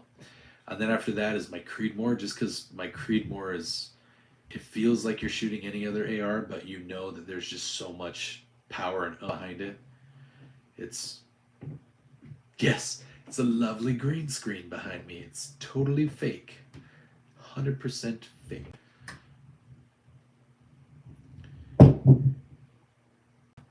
Ooh. I actually did a video on this. I did a short and then I did a long form video on this. If I have to take one, I'm the AR. I'm just taking my AR-15. Like, it's as much as I love my AR-9, as much as I love my 6.5 Creedmoor, the one that I'm going to find the most ammo and the most for, it's going to be the easiest to repair, that I have the most familiarity with, the one I've been shooting off and on for the last 20 years between the military and me privately. It's the AR. It's not a test. That's the one that I'm going to take. If I can take two, I'm going to take the AR, and then maybe the AK. But honestly, I might take my 6.5 at that point, because it's not hard to swap it for a 308. Like, the chances are that I could find another upper for the AR-10 that's more feasible in a shit at the fan situation. So that's the way that I kind of translate things.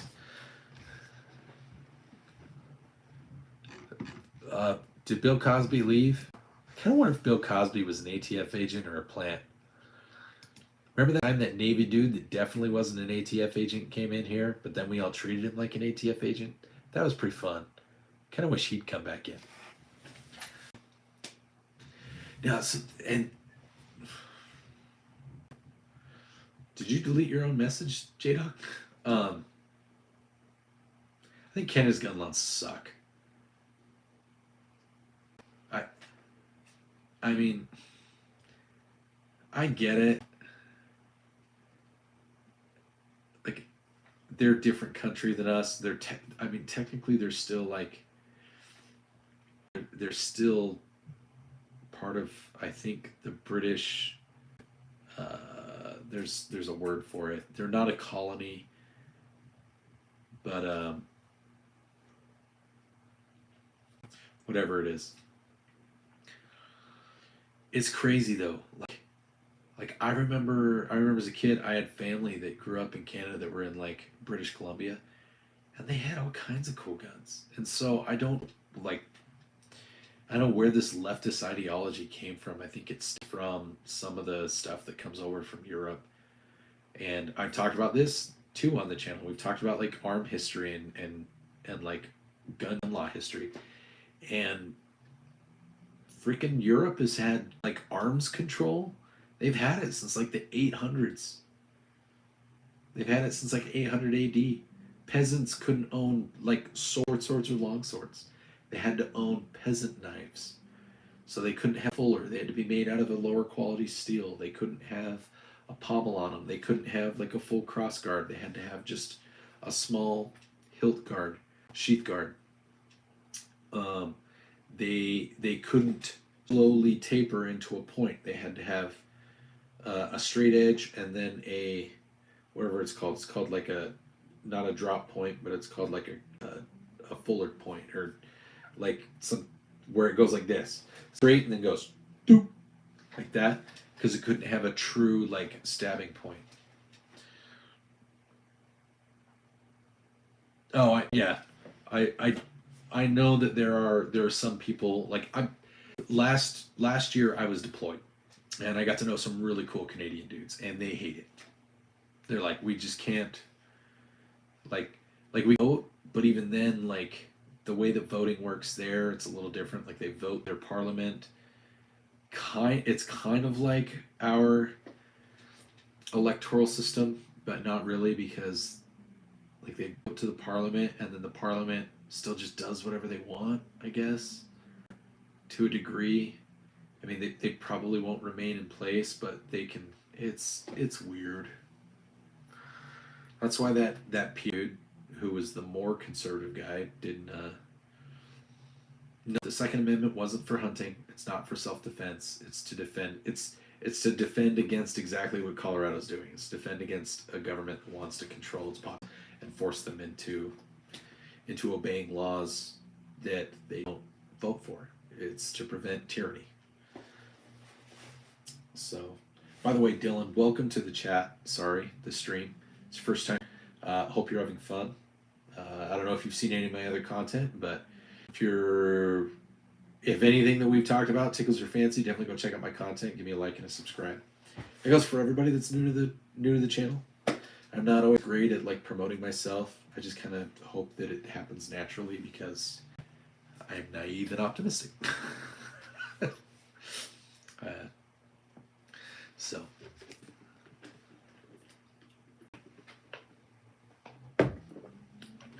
All right. That's true, Silas. That's good. I'm glad. I actually, like that one day that I woke up and that dude who found my video that was like not even gun related, it was just related to being a present father, like us being a stepdad. Because like I'm big into that too, you guys. So the other big thing is I'm big in mental health. I'm big in like being a traditional like present father. Because I haven't always been that dad, and it has taken a long time to rebuild some of that trust within my own family. And I'm there now, but I wasn't always there. And so, like, I love that video and I talked about my stepdad and my real dad and how they were just, my stepdad passed away in January, at the end of January. And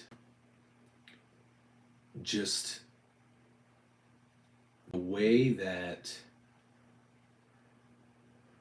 how do I word this? The relationship that my stepdad had with my biological father, and stepdad's only been a part of my life. Like I was well married, and my kids were like two of my three kids were born. Um, but to him, family and the role that it has, and the role that he knew he was about to have in our lives, like he asked all my siblings, um, and he asked my dad if they would be if we would all be okay with him asking my mom if she would marry him. And I'm like, this is a guy who went and asked my mom's ex-husband because he knew, like, he he knew that even though like they were divorced, like my mom and dad, my biological parents have a really good relationship, very friendly, they care about us as kids, they care about our grandkids. Like it's a really good, balanced, well blended family. And so that was important to him. So like some of the things that he showed me, some of the examples he showed me, he wasn't perfect by any means, but man, I'm sorry to hear that, bud.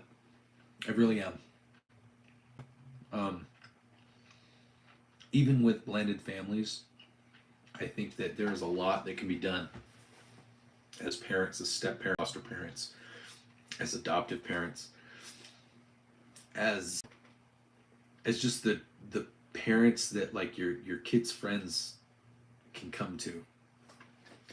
Like we have the opportunity as adults who've experienced things as traditional parents to really look out for the young people in this world, and I don't want to say indoctrinate them because I don't think that that's right. Even though I think my perspective and my politics and my beliefs are the best way to think, and I could end up being wrong, but to me they're correct. But that doesn't mean that I want my children to think the same way just because I told them that they should think that same way, because I don't think that's healthy. I want my kids to question things and to put me into a position where I have to defend what I believe in. And the reason I want that is because I want them to see that, like, if they have a conviction for something and they believe something and they want something, they need to be willing and able to defend it. If you have a social justice belief that you have, that's wonderful. It's great. Social justice isn't a bad thing. It's how it's presented and what social justice has come to mean. Um, Learning how to defend your stance regarding certain social justice subjects and things that have to do with equality, equity, and racism and sexuality and gender identity. Cool, let's have that conversation. Let's talk about it. Let's talk about those things. But we're going to talk about it like adults. You're not going to tell me bigot. You're not going to tell me that I'm a racist. You're going to tell me why you think what I'm saying is that, but you don't get to label me as that. You don't get to approach me with an ideology of this is what you are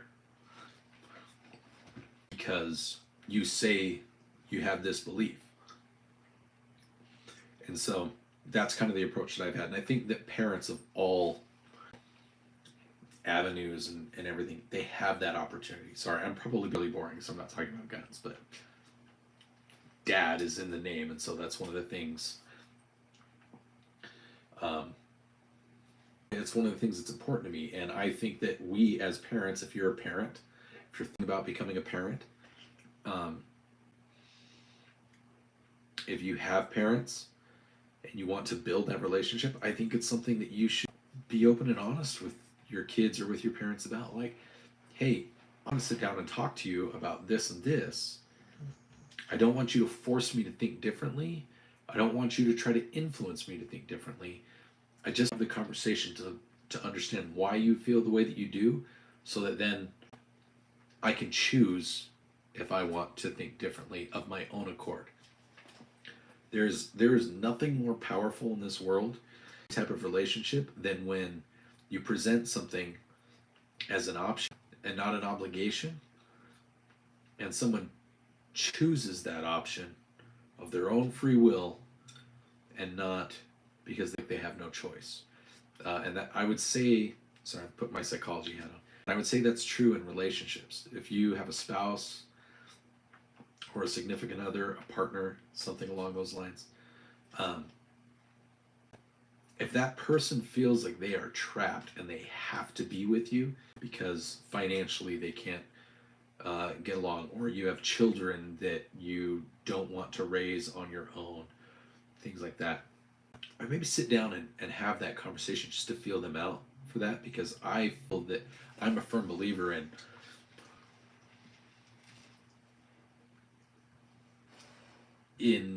there is more value. Yeah, there's more value in like my wife makes pretty money. She doesn't make as good as me, but she makes good enough that if she wanted to leave me, she could. She doesn't. That to me says more about our relationship and our stability and the love that we have for each other and for our children and our family and his family being successful. Because if I pissed her off, she could be like, gone. She doesn't. She continues to remain with her autistic gun husband, who just happens to do some other things too. No, you Desert. You're right. You're absolutely right. Um, and and it's really weird because you'd think that here in Utah it would be more of that. You would think that because of some of the yeah, Jedi, you would think because of the values and culture that exists. You'll know what I mean when I'm saying this. I don't know where you fall on this spectrum. I grew up part of the culture, even though I didn't grow up here in Utah. I grew up the culture. That's what brought me back to Utah. Um, I say the culture because there are plenty of people who are no longer practicing members of the specific culture that I'm talking about, but they still like are cemented in the way that that culture works. To a degree, I am. But there's certain elements of that culture where you would think that the values and some of the teachings and beliefs that they have really be all about the beauty of equality between men and women. But there's still this very there's still a very large culture of she has to submit and her purpose to bring children into the world and to fulfill the needs that you have as a man, and an obligation. Like there's a lot of guilt and obligation associated with it. And I think if that culture, that organization that kind of is in charge of that culture, if they would take a step back and, maybe if we stop putting this emphasis on the man has all of this lust and capability of doing horrible things if it isn't controlled at all times, and she has to help him control it. Maybe if it was, you're responsible for your own shit and it's okay to feel what you feel and it's normal and natural, and it's okay for you to have those same feelings of lust and desire. It's when you start acting upon it outside of maybe a traditional setting, that's where a lot of the problems of the world come from. Because we live in the world, and God, our Creator, doesn't necessarily want us to live of the world, just in that world, but He does want you two to be equals. Because they talk about being equals a lot, and then they don't always follow up on it. Anyways, sorry, that was a little bit of a pseudo-religious rant-ish thing. Culture, relationships. It's crazy how tangents work. I have autism. Did you know that? We all kind of have a little bit of the tism. ADHD. Pew, boop, guns. Yeah. Yeah. So you totally got what I understood. And it's crazy to me because it would be just a couple little things, and I might even consider going back if they would just address some of the things and some of the pressures and some of the just the unrealistic expectations that they set on people that's based in just, I don't think, very healthy realities. So, anyhow, guys, if you look at your clocks and you're on the East Coast,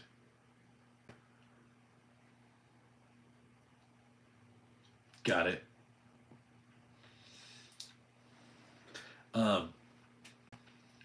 But if you're on the East Coast and you look at your clocks, you'll see it's midnight.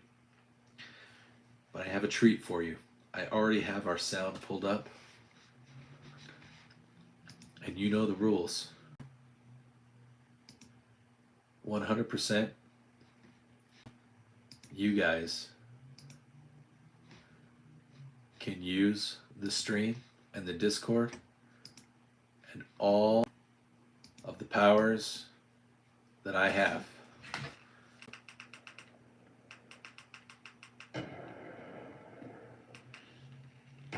So here's our gun range sounds. Beautiful, beautiful sounds of weapons being shot.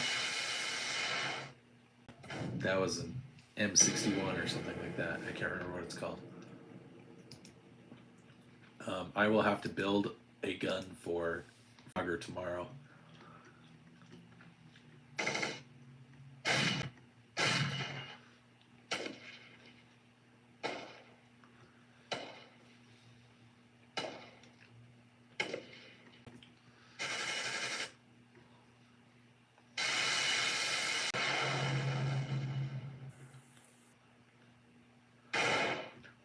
All right, guys, love you. Glad I get to be a part of your night. Country folk, Rat Skull. Sorry if I said that wrong. Yeah, Rat Skull. We do every night. They usually start around some between 8 and 9 o'clock Mountain Time. So 10 and 11.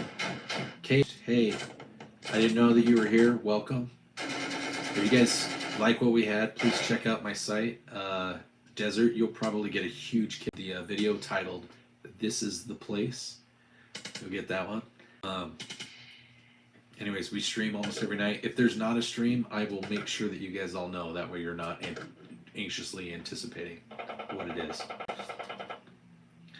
Hey, shoot me a message on here. Respond one of my videos, Caged. If you happen to be in Davis County, if you wanna go get a soda or you wanna go get a burger or something, if you're in and around, happy to go say hi. Give you a thumbs up. Send me your pictures, everybody, and I will start building the video so that it's ready to go first thing on Friday morning. Rebecca Black, Friday music video. Meet the subscribers. Thanks, guys. Have a good night.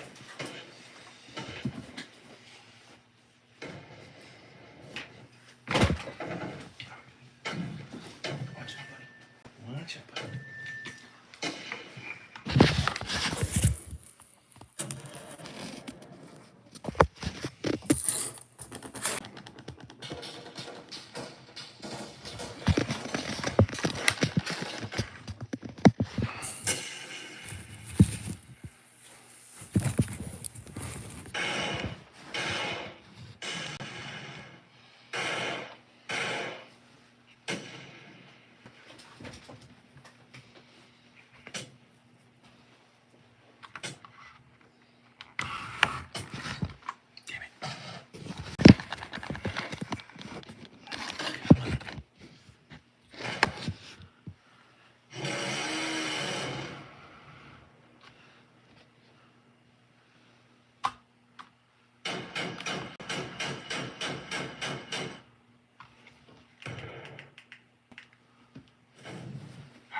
Leaving for real this time.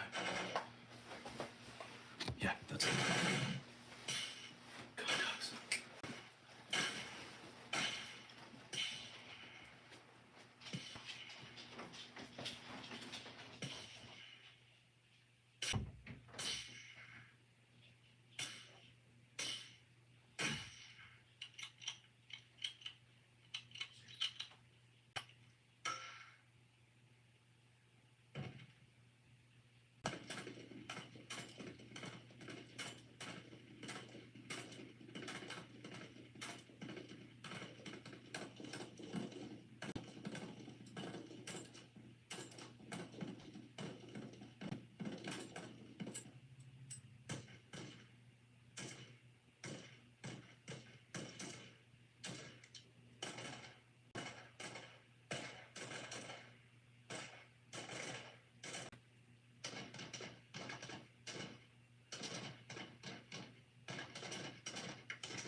Good morning, YouTube. How are you? It's Thursday. It's Thursday. Hello, Snacky, my friend.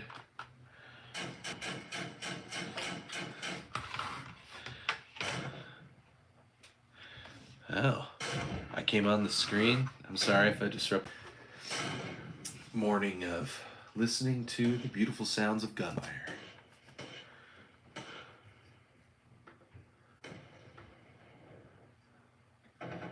I am the below average dad, and this is my stream. How are you?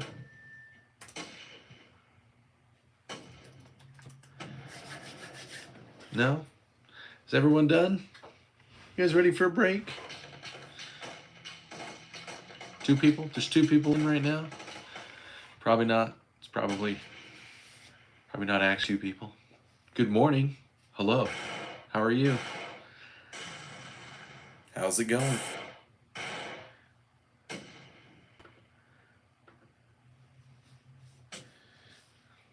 All right, we're going to end the stream. See you tonight, guys.